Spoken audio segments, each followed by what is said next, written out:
Hola, I'm Claudia Romo Edelman. And I'm Cynthia Kleinbaum-Milner. And this is a podcast a la Latina. The playbook to succeed, being your authentic self.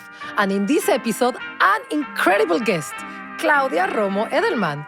Claudia is the founder and CEO of the We Are All Human Foundation, Hispanic Star, and also the A La Latina podcast. She has dedicated over 25 years to marketing and advocacy for global organizations, including the UN, UNICEF, the UN Refugee Agency, and the World Economic Forum. Claudia is an entrepreneur and businesswoman, and she's launching a new brand of cactus-based spirit, Sotol. She speaks 6 languages. Today, we're going to do this in English. And she has been pivotal in launching global initiatives like the Sustainable Development Goals, the Sustainable Development Goals Lions, and Product Red. Remember the one with Bono? Claudia is a board member of many private and public companies, including the electric vehicle company Canoe. She's an advisor to the venture capital firm Touch Capital. She's the trustee of several non-profit organizations, including KIND, the Friends of the Smithsonian Latino Museum, and the National Museum of Mexican Art in Chicago. Claudia, welcome to A La Latina. This is amazing.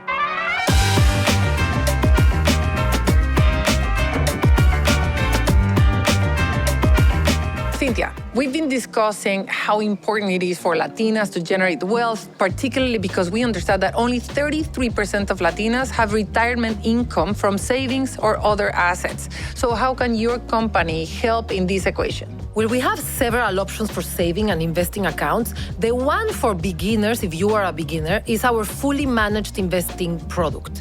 This is perfect for those who want to set it and forget it. You can select the risk level and even choose the type of companies you can invest in. That's amazing. So what is the minimum needed to open an account?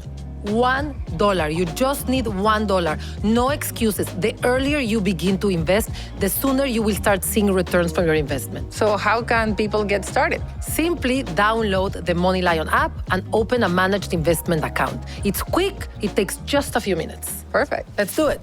So I have to tell you, I've known Claudia for almost a year, and I have always wanted to do this episode because I've gotten to know a little bit about you through our episodes, but I don't think I have any idea of the journey and what a freaking big deal you are.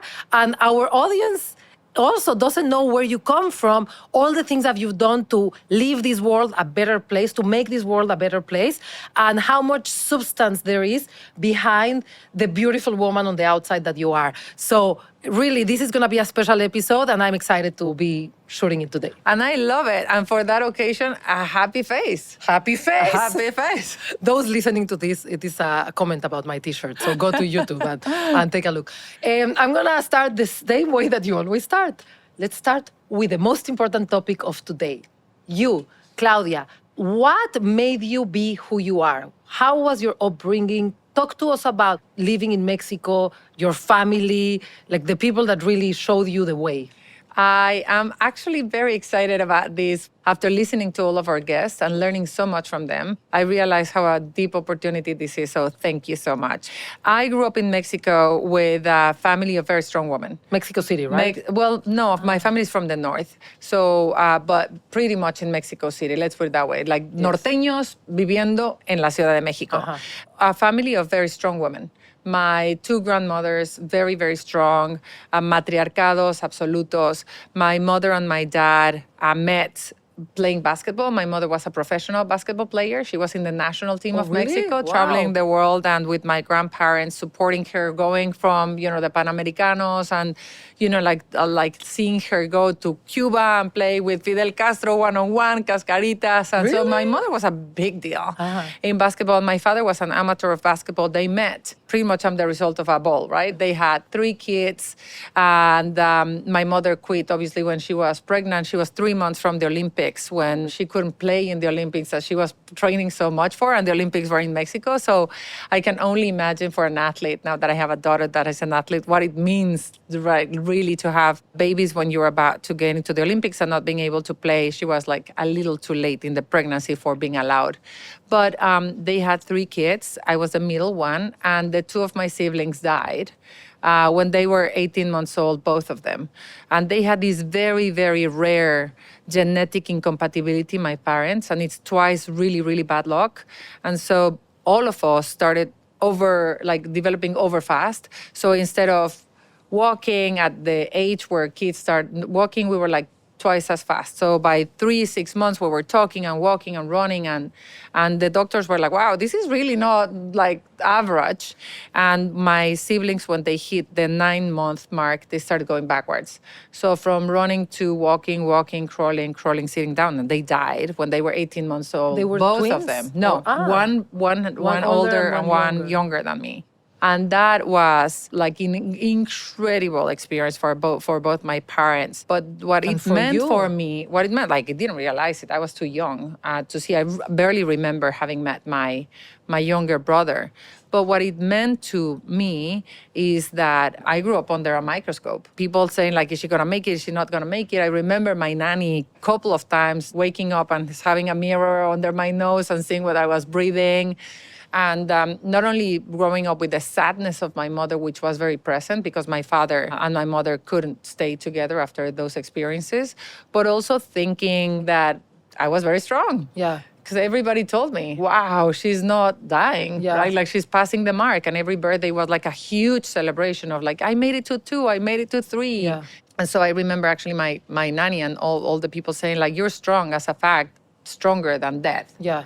And I also remember how much of a mission they thought it was related to. Like, there must be a reason why we didn't die. There must be no some pressure, but like there's something. Probably you have something big to do. Yeah. So between those two things, I think that it really marked my sense of one, everything is possible. Yeah. And I'm not going to, like if I'm stronger than death, of course we're gonna be able to find ways in which we can control malaria. And like all the big ambitious goals that have been very attracted to me come from probably a sense of it's doable. yeah, Like they're if I making manage. the impossible possible. Like Right, you like survive, everything yeah. as possible. So that sense of possibilism, but also the sense of optimism from my mother surviving. That thing of like being in the ashes and taking herself up and saying like, I'm gonna study economy. And I remember her like crying and studying at the same time and coming to university with a daughter and a single mom and seeing as a fighter was, for me, probably a sense of that's what we do. Women, that's how we go about it. We pick up ourselves and we go for the big fights. You had a good relationship with your mom, right? Really Yes. close, yeah. That's amazing. We've heard that from many of our guests that Yeah. they've had strong moms. Okay, so I had no idea about this, and I'm sorry about your siblings, but I feel like the trauma makes us so much stronger. So Absolutely. I see the connection that you're making there. So you grow up with a single mom in Mexico, Right. and where did you go to college? How did you get here? I was with a single mom, but not a single person in my family. I was surrounded by really strong women. My aunt, my mother's sister, was a really strong presence. I didn't have my father living with me, but I had my aunt living with me and my grandmother very close by, and I went to live with her and so on. So I saw that as a fundamental piece, and I understood the value of having references all across. And those references meant that if someone was too busy, I could go with one or the other. And I do think that that's part of what attracts me of A La Latina as well, creating those networks of strong women that are willing to play the village. And even if it's only 3, it sounds like 20. Yeah. And my father married 11 times. And I started discovering siblings all along throughout my youth. And, like a couple of them are like best friends for me. My sister, who's my hero, and I love her to pieces. But it was a lot. So as soon as I graduated from university, I studied 2 careers. I did communications on the one side and philosophy on the other. And I did a master's degree on photography at the same time. And I was working at literally was trying to get myself as busy as I could. And the day I graduated, from my prom to the plane, and I left to Europe, and I never came back. So I never worked in Mexico. I always worked for Mexico or alike, but that's the story. So you were the only daughter of your mom, but you had a lot of siblings on the other side. That's right. So big family on one side, but a microscope on the other side. That's of right. What are you gonna make with your life? So you go to Europe to make a life for yourself. Like, why did you go to Europe? What was your journey? Like getting a job? So a friend of my mother said, if you work for me during the summers, for a couple of summers, I'll give you a job as a diplomat because I'm a diplomat in Europe. And I did that. I literally was like her driver, cleaning lady, nanny, all the things that I could do during a couple of summers for her to embrace me when I finished school. So when I finished finally graduation, which by the way was like, for me, one of the most prominent memories that I have of myself is I went from the prom to the plane, literally, with the hairspray and the super toupee and like, and I remember because the person behind me on the plane was like, can you remove your hair from me? This is too big. I can only imagine. This like, is too big. Well, in which year was this? Or we don't want to say. 94, yeah, so yeah, the 90s, still like a lot of hairspray. Oh, yeah. Okay. And I went for it. I totally went, like Margie Simpson's. You go to Europe to start a career as a diplomat. Right. I have no idea what that means. So what does a diplomat do? What does the career of a diplomat look like? So I had no idea either. I just knew that I wanted to see the world. I was very excited about that opportunity of in understanding Europe. I was very attracted to Greece and the origins of life. After studying philosophy, I literally wanted to see that. Where I was doing that, and I was backpacking for 6 months, and the friend of my mother called me month 2 and said, like, you need to come to Switzerland faster because I need a hand. She had me, I never spoke about this. This is the first time I'm going to tell this story, but she had me, like in her office working for her for a party. And I started developing my own sense of like, whoa, I can do this. I'm good convening. And, like this is a great way for me to start understanding what is Mexico in Switzerland. She worked in the Mexican embassy. After a couple of weeks and then a couple of months, I was like, so when am I going to meet anybody else? And when am I going to get my job? And she was like, wait, it's coming. At some point, I went to the toilet in the embassy and this person was not there. And someone rushed and said like, who are you? We've seen you in that office, like hitting. Are you like, okay? Do you need a hand? Are you like, do you need help? And I was like, no. I'm the next employee of the embassy because Anna has promised me for 3 years that we're going to have this job. And the day after, the ambassador came and knocked the door and said like, you need to come here. Like, who told you that you had a job? There's no job for you. Anna had no business in creating a job for you, so you should go home because there's no future for you here. And I cried in front of him for an hour and a half. And he was like, okay, I think I owe you this. Like you've been hiding in this room for 3 months. And then I came back and I started talking to the Minister of Foreign Affairs and like, I want a job. I told my family I was going to get a job in a diplomatic embassy, so I want it. And after a fight over, like several months between the friend of my mother and I, literally, I won the case. After 6 months of fighting it, and she was removed from the embassy, I got the job in the embassy. And that was the first ever fight that I ever had as a grown-up for a space. And that I think that led me, because I had to believe that everything is possible. I was strong, and there was a mission. I was like, this could be the beginning of my mission. So this woman, if she thought she could hide you, not very smart. Like, you don't bring Claudia Romo Edelman and say nobody's going to notice her.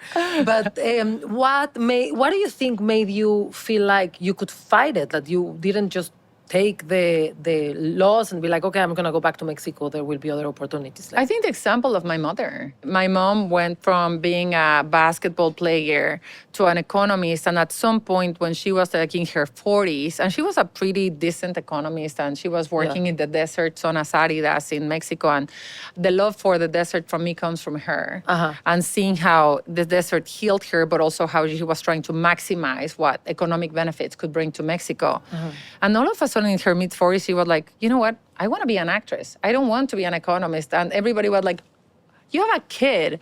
You have responsibilities. And she was like, I'll find my way. And I saw that woman who was coming out from the ashes, being strong as an economist, go for the unknown. And not that she was fearless, she was panicking. And we went through really hard times. Like her actors and dancers in the theater place where she got a job were feeding me because we didn't have enough food to eat.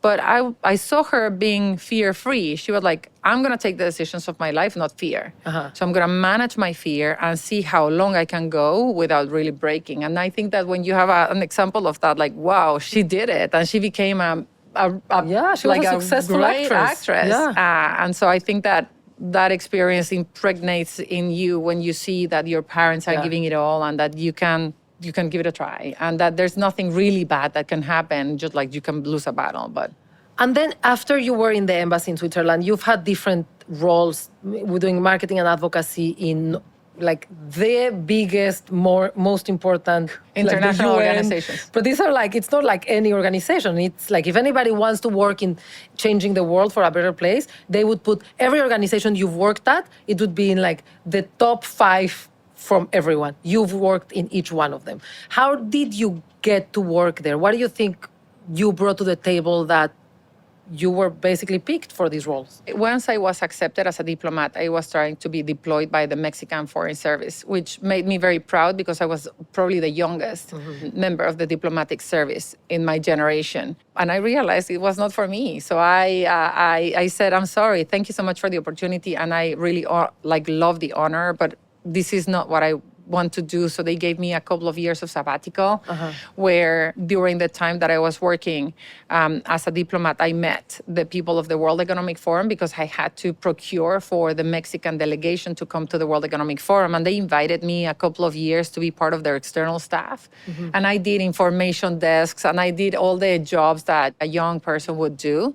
But I think that I saw in me 2 things. The first one is what I was like loving. And I think that I heard from a number of our guests how important it is to realize what gives you, like to measure your temperature, what gives you energy, what are you good at, and what you bring to the table. And I was good at getting the attention of people, organizing parties and doing convenings and bringing people along. And I also saw that I wanted to aim high. And aiming higher led me to say like, can I work here instead of just like a couple of weeks a year? Can I just like be employed and can I go into the next one? I think that that's something that it's like that inner ambition that I saw as a positive all the time led me to opportunities and then also to knocking doors and to be able to use my superpowers very early on. I have seen that in you, like that obviously you're like very good with public relations and making people feel comfortable and very welcoming. Also, you dream very high. But one thing you didn't say, and I wonder if you see this in yourself, is that you are very good at elevating conversations. Every conversation is happening at the level of what comes out of your mouth and also what's in people's mind, right? I think you're very good at reading what's in people's mind and not stay in the tactical elements. And I wonder if like you were talking to the most successful business people, government officials, like how does somebody that's so young can hold herself in a conversation with presidents, with CEOs? Do you see that in yourself, like your ability to process both, have a casual conversation, but also like what's in the person's mind that's the real problem that they're trying to solve and how you can help them elevate their mission? So my dad, my mom was circle, my dad was square. He was a civil engineer. My mom was an actress and embracing everybody and louder than life and bigger than life and all hands and movements. And my father was civil engineer, you know, like highways. And he always was on the strict side of life. And when I was a kid, my parents were divorced. And when I was a kid, I saw him on Sundays. And he would take me to sunburns. And he started doing this thing that I found really annoying at the beginning, but I got used to it, which was he brought me to sunburns and he would sit me down, 8, 6, 7, 8, and onwards, and then left for 20 minutes. And then came back and said like, okay, just look at me. How many plants are in the restaurant? How many people are, you know, wearing pink? What is the conversation that the table next to you is having? And depending on the answers I got right, it was whether I could get an ice cream or something or not. And he made me literally Terminator. Like I was able to go to a place and see that he would, like, his love was higher if I got it right. So I tried to absorb as much as I could, as young as I could, to be able to, you know, like gain my father's acceptance in a way. So that piece of observing, and then the other one is like he was incredible as the idea level. And he told me very young that there's a pyramid in life. And the most basic of human brain activity focuses on people. The next level is on events. And the higher level, which is where you want to get your brain to, is in ideas. So you want to be able to move and understand the people where you are, and then move into the events level, but then really where you want to have the conversations. And the most interesting conversations on where you should focus your brain activity is in the ideas and connecting ideas. Yeah. And I think that those two pieces allowed me to, in a way, start, one, connecting the dots pretty easily and looking at the bigger picture. Yeah. And then also be able to understand where I am, like the Terminator, where I am in a group of people that need to be important. Yeah. And let's make them feel important. Yeah, I see. But I see that in you. I see you speaking like about ideas much more than speaking about events, speaking about people. So I like knowing where it came from. Okay, so can we talk a little bit about Product Red and Bono? Yes, Just no, because I want to absolutely. know, like, how did that come about? And what did you learn in that process? I don't know if all our audience knows, but Product Red, it was like in the 90s, right? And it was this 12 years ago, or like early 14 2000s. 13 years ago. And the initiative I was don't to even raise remember. money through products for AIDS. Right. So I was always Mafalda, the Argentinian character that wanted to have social justice and like literally was a fighter for justice and for others. And so I grew up that way, and I was always that way. And I was very lucky to have an early experience that allowed me to see how untamed I needed to be able to be myself. So I was in Mexico. There was the earthquake in 1985, and I was a teenager, like probably you and everybody else, like was panicking. Because there was like not one earthquake, but another and another and another, and half of Mexico City fell down. And I was in South Mexico City, so part of a lot of that area was destroyed. So we all went out of our buildings and our homes, and I started seeing the self-organizing and self-leadership that emerges from crisis when there was this group that was doing shelter, that group that was doing food, and there was a group that was sweeping the streets. I was in that group, which was sweeping the streets and trying to find whether there was someone trapped in the buildings that fell down. And I remember that I was walking and I somehow heard a voice, but I was not 100% sure. And nevertheless, I stopped and I started screaming. And in the group where I was, there were only men. And there was one man that turned around and saw me and said, like, "What?" And I said, "I think I heard a voice." And he was like, "Think or heard?" And I started screaming even louder, like, "Come back, stop, stop, stop." He came back. And by the time he came back, there was clearly a voice. So both of us looked at each other and started screaming, like, "Stop, come back, come back." 4 of us were there. We started screaming until there was 20, I don't know how many people. And we started pushing for hours until there was a breakthrough. And there was a light coming through the building, and the eyes of the girl that was there looking at us with the eyelashes full of dust and looking at us like, you got me, right? That feeling of I made it. And that was the first ever time in my life I felt useful. Yeah. And that was a wonderful and overwhelming feeling. But also it was the first time in my life in which it made sense, all the criticism that Being I had of being loud, and my father telling me, "You have to stop being loud. You have to control yourself. You're too loud. You're too loud." I was like, it's freaking great to be loud. Yes.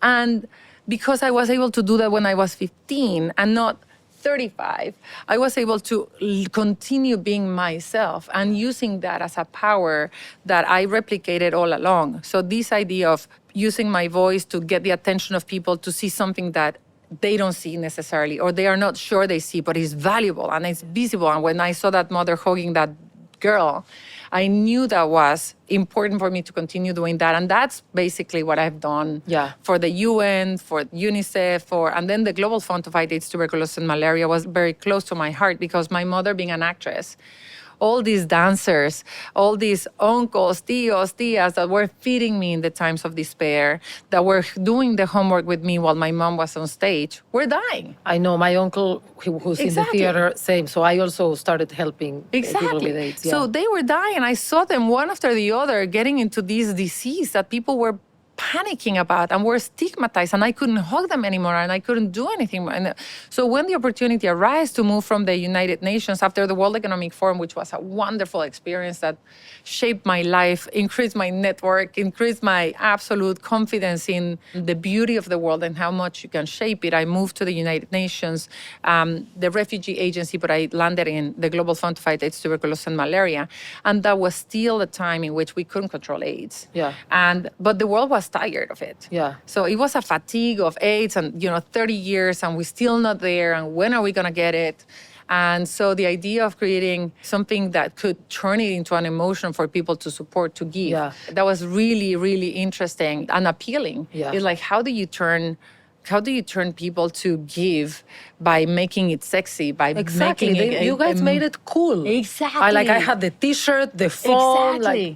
It's like Zumba in a way. Zumba made exercising fun. Yeah. And Red was, the idea was to make consumption fun and giving and making choices between these sunglasses and these sunglasses. I'm going to choose the ones that are going to help someone. And I want to be part of that group, that people that are like in the world changing peace only by consuming. It doesn't matter.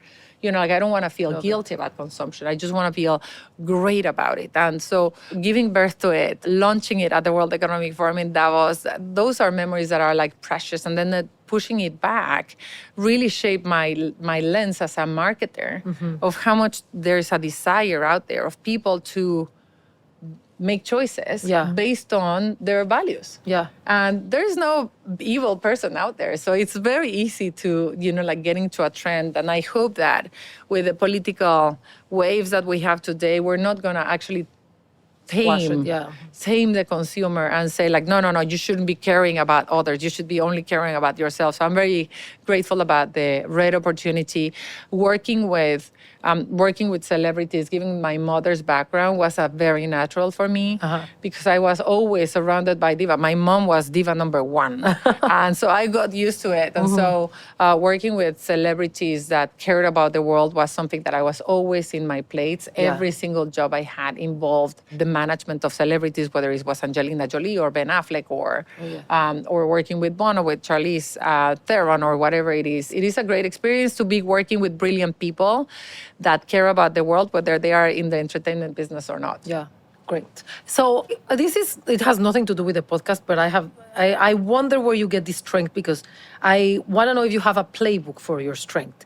You have been to places where I'm sure you see a lot of suffering. Like, you've made it your cause to like stop the suffering and to help. And I know you spent a lot of time in Africa, and I'm sure you must have seen things that, like, if I go, I would just go and cry, get on a plane, come back. I can't even see it in the news. How do you handle the impotence of not being able to help everyone that needs help? And still, like, we need you to be strong and we need you to be possibilistic. And that's what's gotten you where you are. But I'm sure you've had many moments in which you're like, I'm never going to be able to change the world enough. That's the thing. It is possible. Like, the world is more malleable than what we think. You can kick it into shape. It's possible. Just look at the changes you and I have seen in our lifetime. Smoking was absolutely aspirational. 30 years ago, my father wanted to be like the Marlboro guy. My mother wanted to be like doing the perfect rings of smoke. Like, you could smoke in a plane. For God's sake. And that was a killing habit. And we have seen how it's possible to change habits of the world, to change industries. We have seen how pharma has been able to put prices down so that medicine is affordable for all. So it is possible to do big changes. What I have learned throughout the years is, one, going and connecting to the source is important for people like me to get angry. It's anger and that sense of justice that keeps me driven in a way, which is like the lottery of birth shouldn't determine the destiny of someone. Only because you were born in a place or born in a way shouldn't be the determinant of your future forever. And that is about taking control and agency, but also giving agency to those that want to change their possibilities. Think about it in your own family. Like, only because I had two siblings that died or something like that, it's not going to determine that I'm going to be like a sad person or this person or my mother was like that. But also in the world affairs, it's possible to make sure that you go to a place and you understand that genital mutilation is unfair, that torture is unfair as a practice, that poverty is solvable, but then come back and understand that the one big piece that we need to understand is that those ambitious goals are solvable, but you cannot do it alone. Yeah. So the trick is, how do you get as many people as possible to share the same dream and see what you see and put a map and a plan? Like Napoleon never won a war or never moved a finger without a plan. We need plans. Yeah. And I think that that's where I get a lot of energy about, which is like creating master plans for things that are going to benefit so many people as possible. Which is, for example, what excites me about Latinos. Yeah, you're always thinking long term, and I've never seen you getting too worried or too bothered by short term things. You're like, something happens, everybody's upset, and you're like, okay, maybe we have a couple of weeks, a couple of months, a couple of years of like problems, but I see that we are gonna overcome. And we need people like you to tell us that. Now let's talk about the World Human Foundation. You moved to the US. Right. And you were told, Claudia, you're Latina. Right. So I moved to the US, and the first 2 years I didn't even know that until I started hearing it in the street that people said like Hispanic. I was like, what is this Hispanic thing? It's only an American thing, right? It's only in an the American US thing, yes. and we like take it so seriously. But I was like, what is this Hispanic thing? I'm a happy Mexican. Yeah. Like, what is this Latino labeling that people are putting on me, and what does it mean to be Hispanic?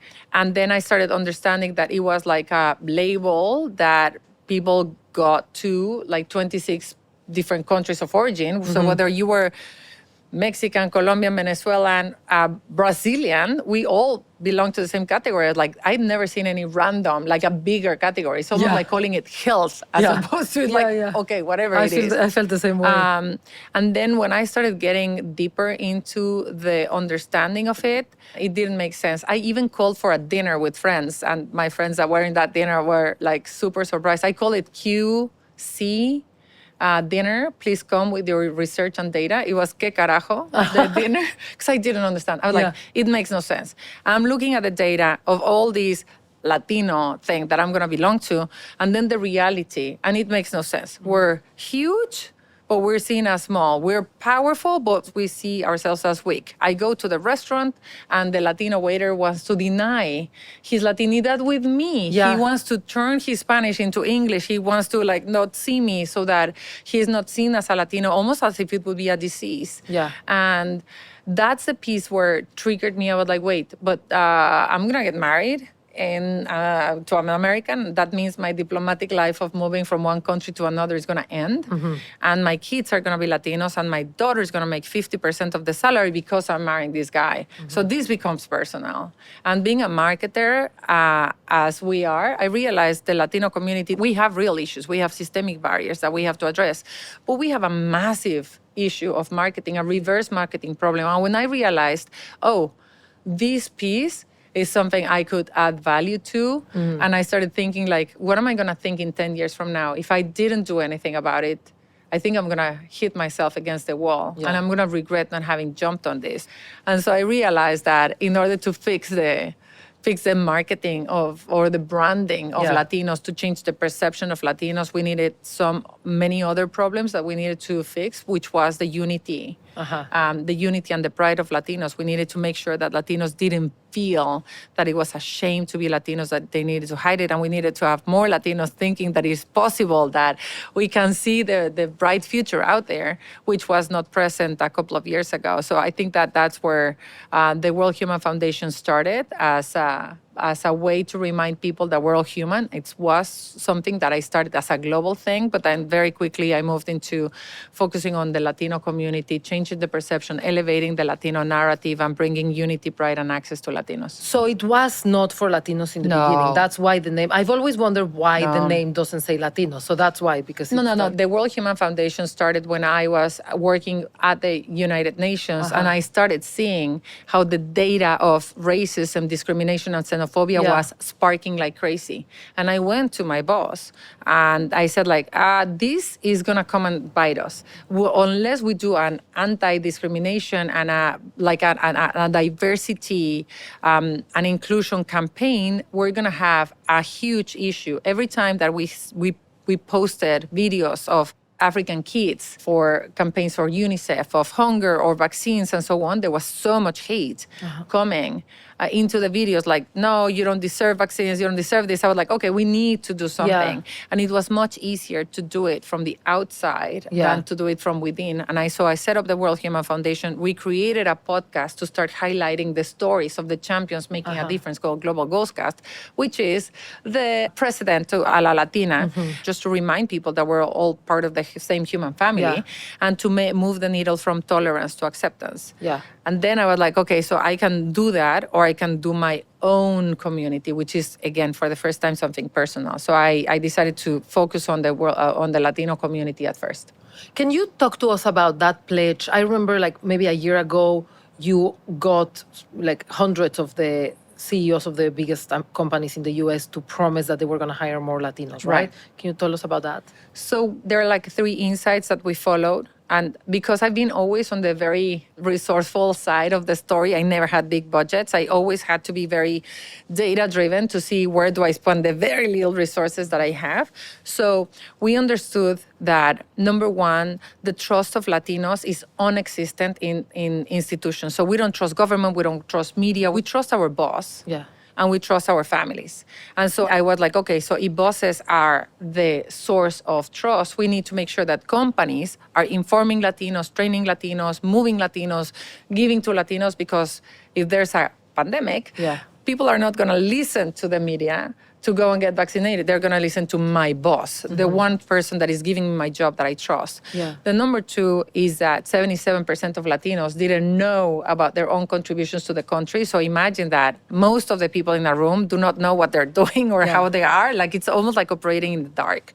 So we wanted to make sure that we educated Latinos about the power of Latinos, and then started educating the rest of the country. And the last piece was that 76% of Latinos could not be themselves at the workplace. So if you're Jorge, you come to work, but you pretend to be George, and you hide yourself, and you're like, all right, flying low as I can, and leaving yourself out there, which is a shame for companies, because there's a revolving door that happens, and when you're so disenfranchised, you're not as productive. Yeah. So we created products and instruments for solving that, and the pledge came from that insight of the 76% of Latinos. And we went with companies and said, like, look, you need to create more inclusive environments for Latinos so that they stay, so that they can be more productive, so that you can attract them more. You can just make them a promise. A promise to hire, promote, retain, and celebrate them. So we called it the Hispanic Promise. We launched it at the World Economic Forum in Davos a couple of years ago, like 2019.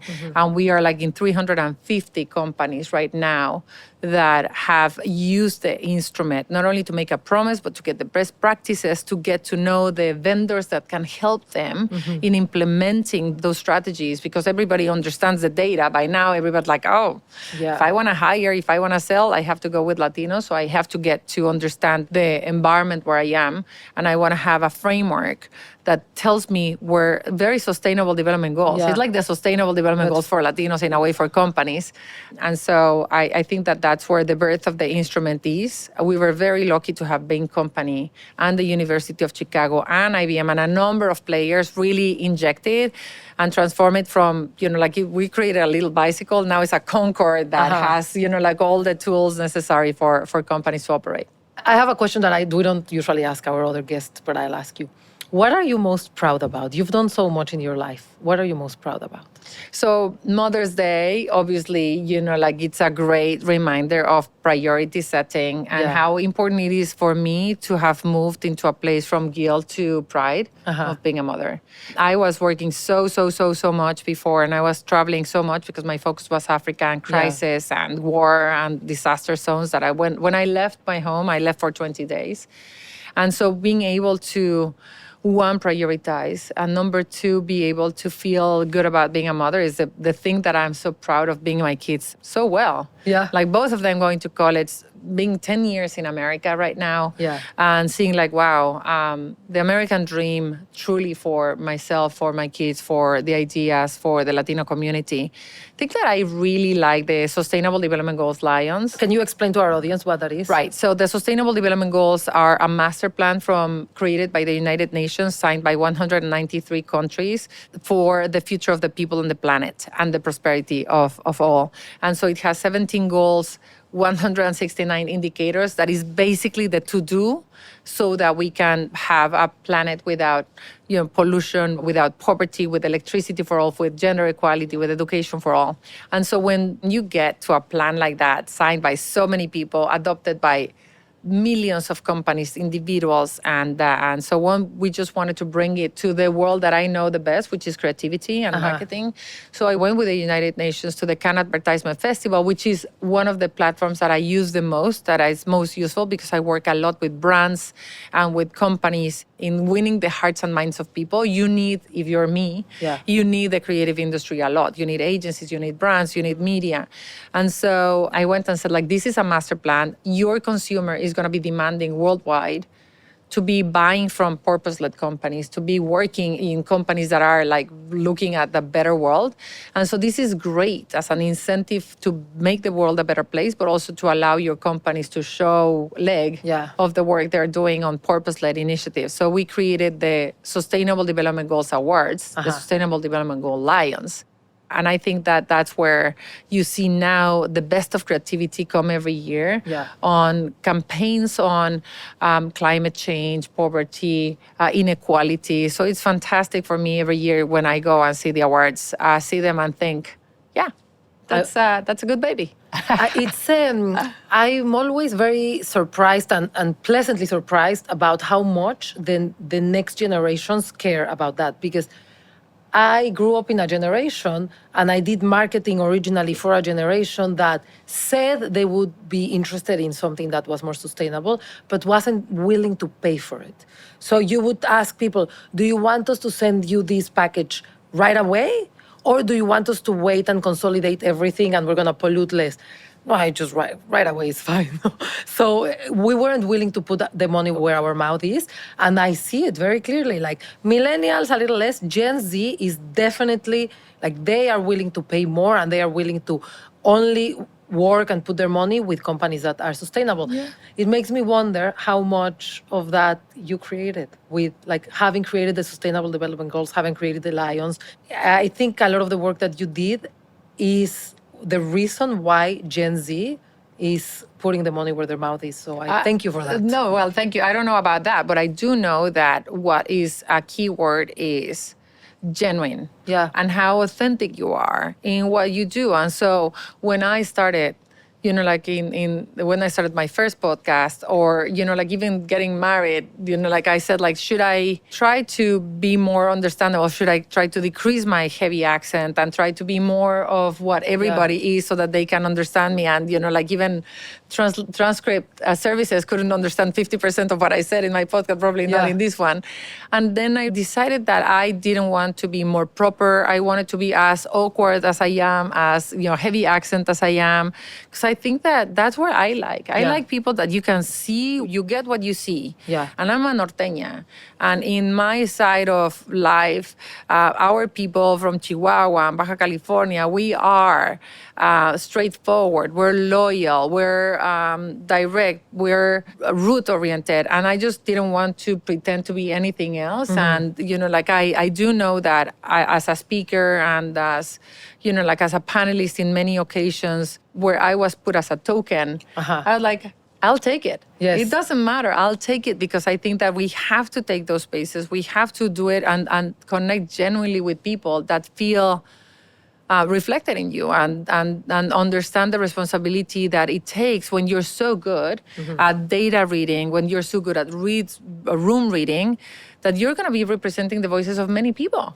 And that comes with, like with the responsibility as be as direct, as genuine, as transparent as you can. Does that mean you have never had to dial down being who you are and being Latina? No, it meant that when I moved to Switzerland, when I was 23, 24 in Bern, in that experience, and then finally I got my job and I got my apartment, and we call it Huevito because it was this size.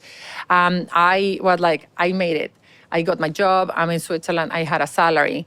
And I had absolutely no idea how to navigate the Swiss-German system. So I started getting tickets from the police. They're like, you're flushing the toilet after 10 p.m. Ticket.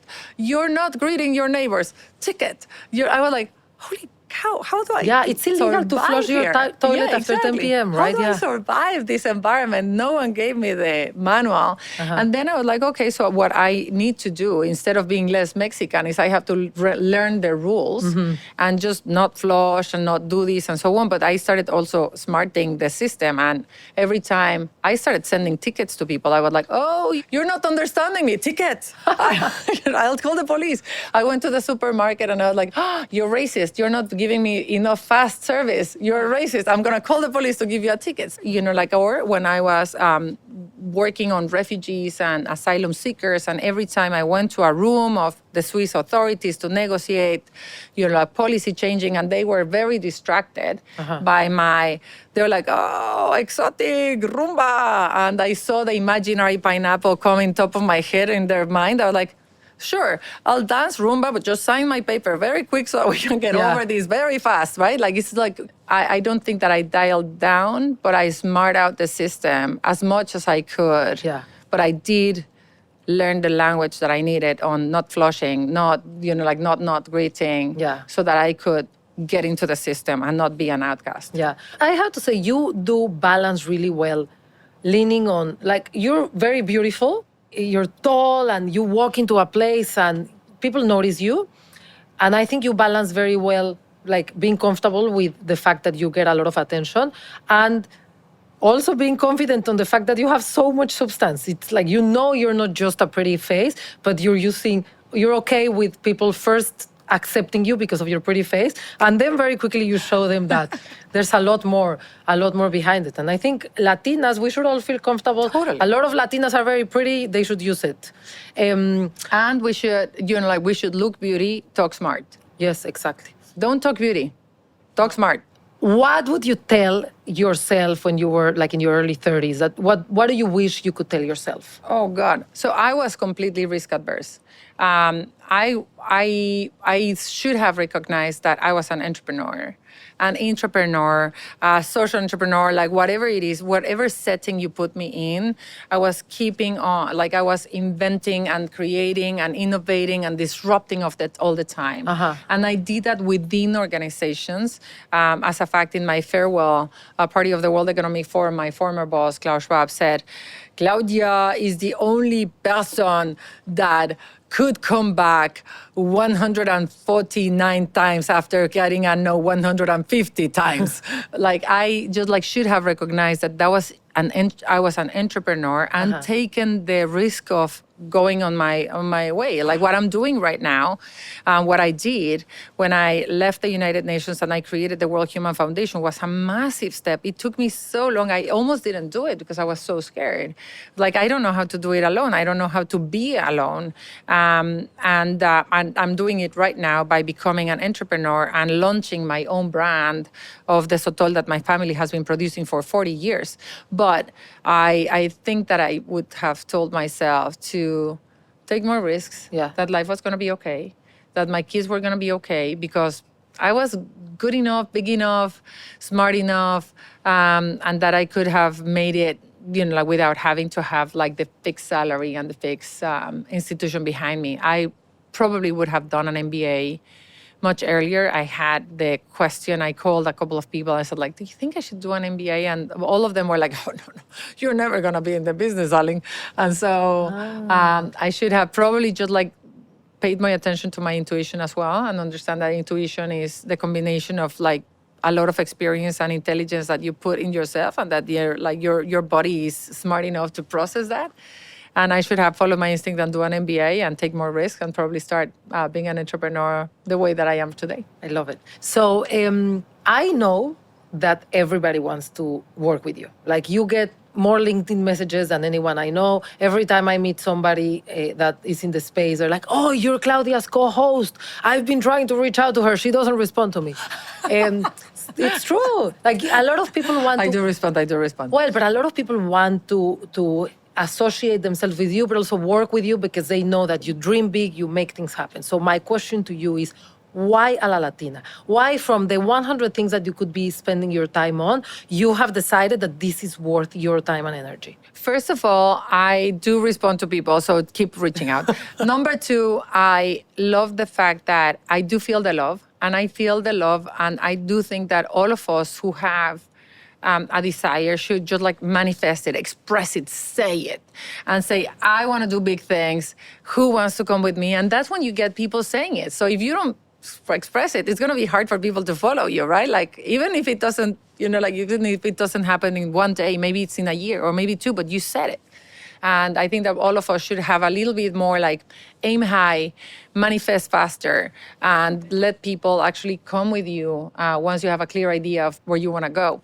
But I think that a la Latina is so clear to me from the moment I met you that we had these complementary skills. I was thinking of doing a podcast and I didn't have a clear idea of where to go. And when you arrived, you had a very clear problem that needed solutions, and a particular solution that was very attractive to me, which is, let's focus on gender.